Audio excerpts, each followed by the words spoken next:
Selamat sejahtera semua, nama saya Dinesh Halaki Ganesan. Nombor matrik saya 10 DDT 22F1049. Dan hari ini saya akan membentangkan tentang jenayah buli cyber. Apakah itu buli cyber? Definisinya adalah dalam bahasa Sepanyol adalah sejenis gangguan yang menggunakan cara komputer untuk mengganggu seseorang. Kata bully adalah daripada bahasa Inggeris yang merujuk kepada gangguan dan intimidasi serta awalan cyber yang menunjukkan hubungan dengan jaringan komputer. Pandangan dan pendapat tokoh tentang bully cyber dari sudut agama dan moral. Dalam agama Islam, perbuatan sebegini akan mencelah dan menghina agama Islam dan juga ia dilarang sama sekali. Manakala dalam sudut moral pula, kurikulum pendidikan agama dan moral serta kesedaran berkenaan kesan gejala buli dari sudut psikologi dan perundangan perlu diberi perhatian terperinci dalam peringkat institusi pendidikan negara. Selamat sejahtera. Nama saya Mokan Analaki Sundan dan nombor matrik saya 10 DDT 22F1079. Hari ini, saya ingin menerangkan jenis atau kategori jenayah buli cyber yang menjadi kebimbangan masyarakat Malaysia masa kini berdasarkan keretin akhbar, online atau berita, video, drama, filem atau video tular. Jenis jenayah buli cyber yang menjadi kebimbangan masyarakat ialah mesej yang mengganggu dan mengancam. Mesej tersebut boleh mengganggu perasaan orang lain dan mesej tersebut juga sensitif terhadap agama. Selain itu, membanjangkan email, foto atau video kepada orang lain tanpa kebenaran. Hal ini mengganggu kepribadian orang lain dan juga mesej tersebut menakutkan orang tersebut dengan mesej yang tidak kita diketahui. Selain itu, menyalahgunakan kata laluan atau nama skrin orang atau menyamar sebagai orang lain.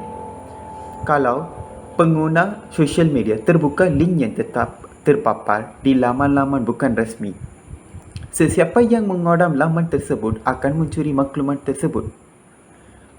Dan mereka boleh menyebarkan maklumat peribadi orang lain. Selain itu, menghantar komen atau gambar yang tidak senonoh, menghantar gambar yang haram atau komen yang menyakitkan hati orang lain atau mengganggu perasaan.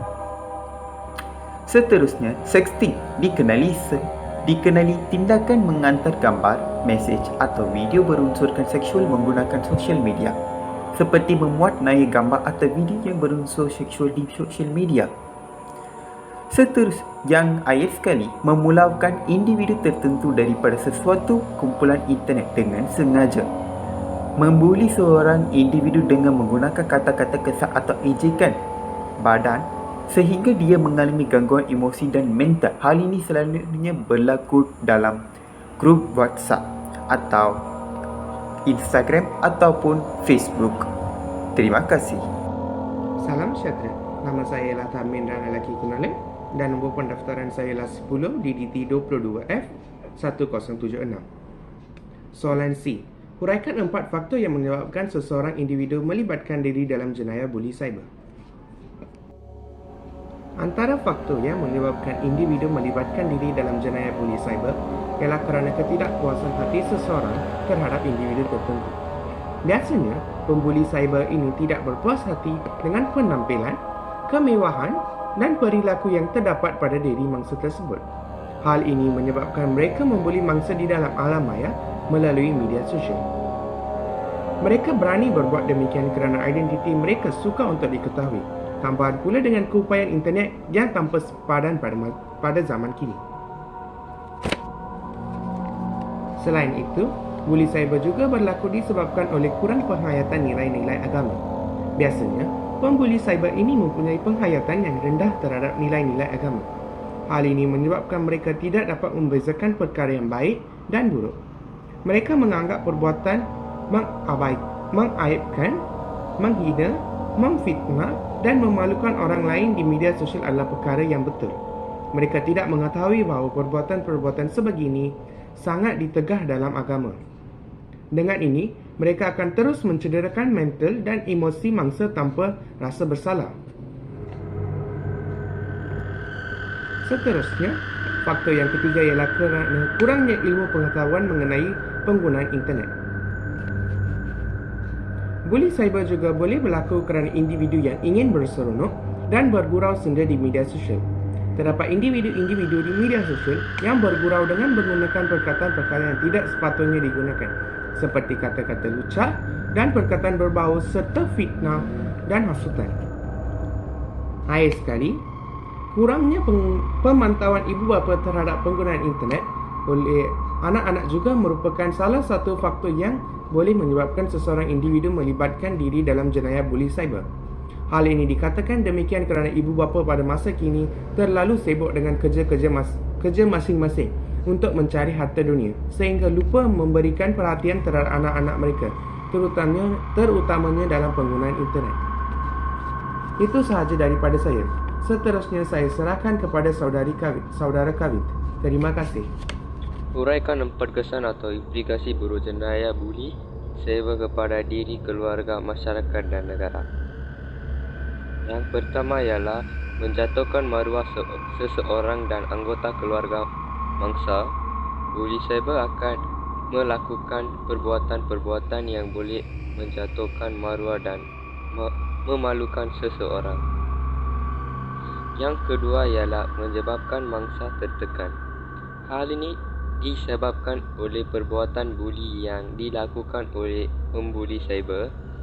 Mangsa akan sentiasa teringat-ingat akan kejadian buli cyber tersebut. Yang ketiga ialah menyebabkan seseorang hilang puncak pendapatan dan menjatuhkan pekerjaan seseorang. Perbuatan buli cyber ini boleh menyebabkan mangsa hilang pekerjaan.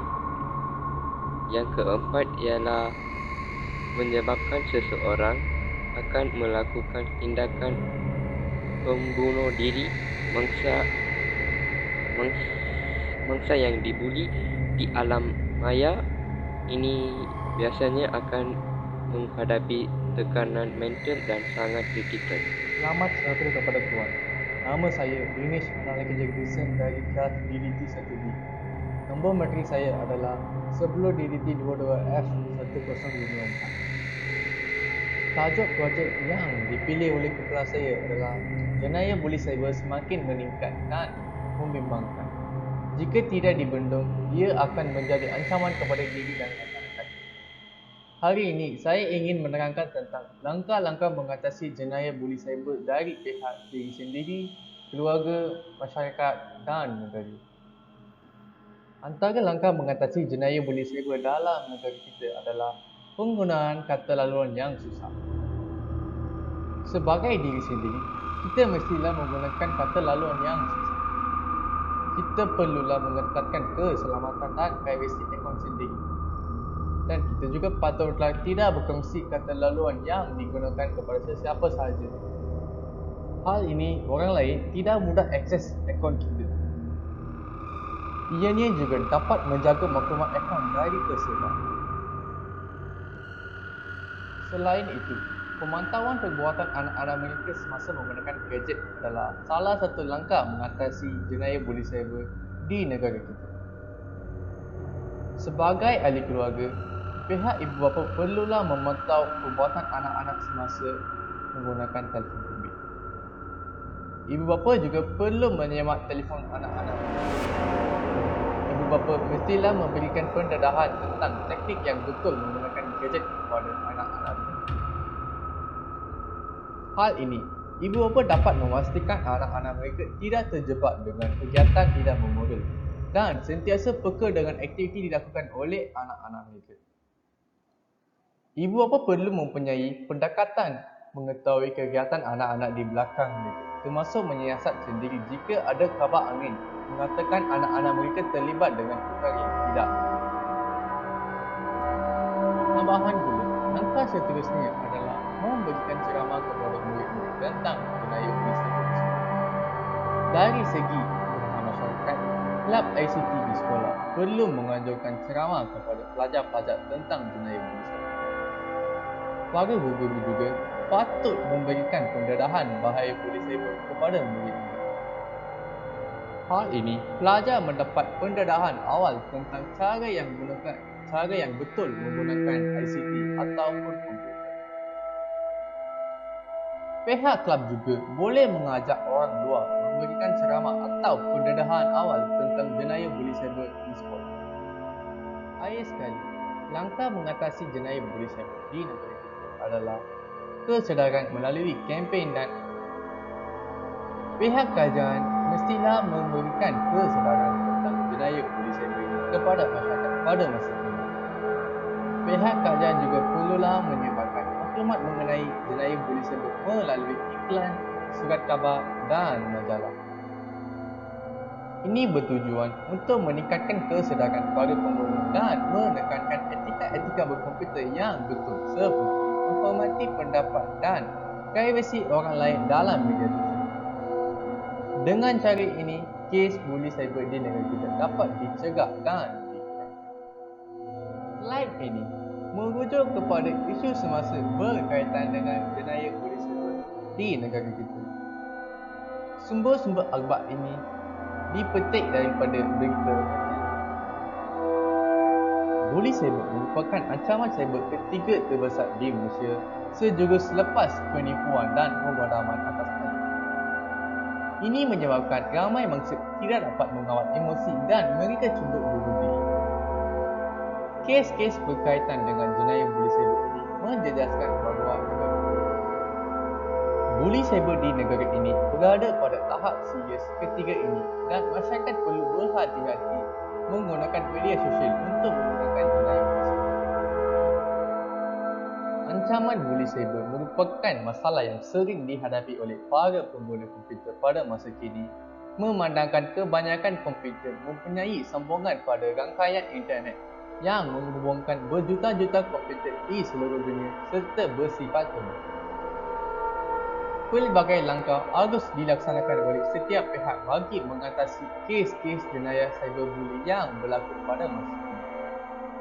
Setiap individu perlu memainkan peranan masing-masing bagi mengatasi jenayah buli cyber di negara ini.